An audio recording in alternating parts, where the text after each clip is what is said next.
Mga ka-farm, magpapakain na nga tayo ng ating mga alaga. Ayun sila oh. Okay, so tuloy-tuloy po ang ating pag-aalaga ng mga manok na ito.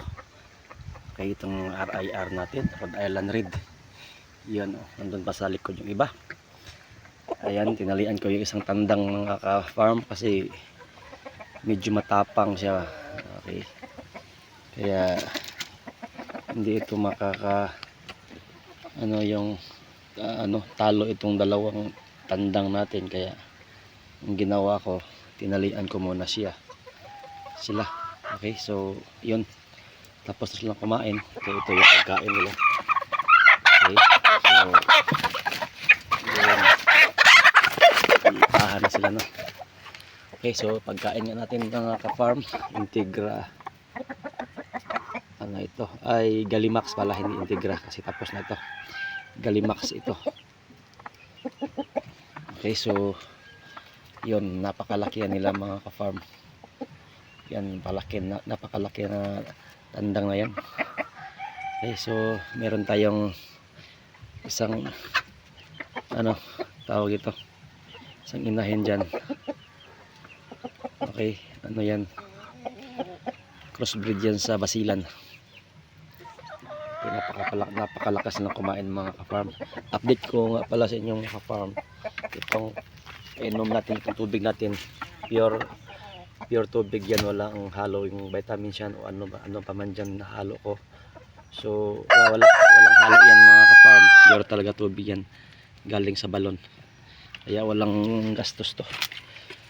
Patuka lang, lagyan mo lang ng tubig, yun, makakasurvive na itong mga manok na ito. Kaya ito ang isa sa pinaka magandang dahilan na magandang alagaan ito sila, kasi less tayo sa gastos. Hindi sila masilan ng mga manok mga ka-farm, hindi kagaya ng ibang mga manok na alagaan natin. Yung ibang klaseng manok mga ka-farm, ito napakamasilan, so kailangan natin ng maraming vitamins nun. Papainom natin ng maraming vitamins kasi magkakasakit sila pag walang vitamins. Pero itong mga manok na ito mga farm, napakaganda talaga nila. Okay, so sa experience ko, yun, wala talaga akong nilagay na vitamins yan. Okay, nilagyan ko lang ng vitamins nung naliit pa sila, sisiw pa sila, bitrasin.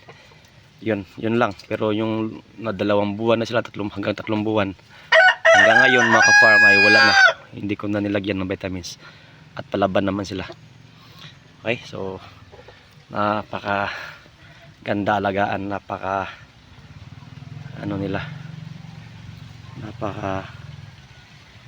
sulit. Okay, so yun ang update natin.